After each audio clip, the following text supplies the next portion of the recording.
Headlines आप जान चुके हैं। अहम खबर, army chief general Syed Asim Munir का कराची का दौरा। ISPR के मुताबिक आर्मी चीफ को पाक फौज की ऑपरेशनल तैयारियों, तरबियती उमूर पर ब्रीफिंग दी गई है। जफर हाशमी इस्लामाबाद से हमारे साथ मौजूद हैं। जफर, इस दौरे का हवाला बताइएगा।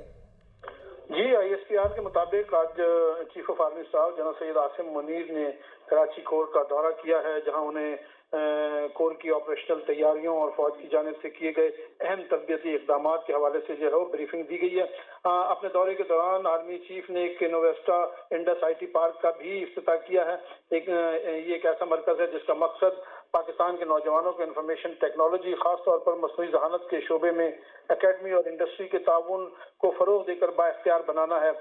इसकी इफ्तिताही तकरीब में जो है वजीर आला सिंध सैयद मुराद अली शाह और सिविल सोसाइटी के अहम शख्सियात जो हैं उन्होंने शिरकत की। वजीर आला सिंध ने नौजवानों की सलाहियतों से ज़्यादा फायदा उठाने और माशी तरक्की के लिए IT डोमेन की अहमियत पर जोर दिया। जबकि army chief general Syed Asim Munir ने इस मौके पर खिताब करते हुए कहा कि इस तरह के मंसूबों का मकसद मुल्क में IT इंडस्ट्री की तरक्की को मजीद फरोग देने के लिए इंतहाई साजगार माहौल फराम करना है, जो पहले ही तेज रफ्तारी से जो है वो तरक्की कर रही है। ठीक है, बहुत शुक्रिया जफर आपका।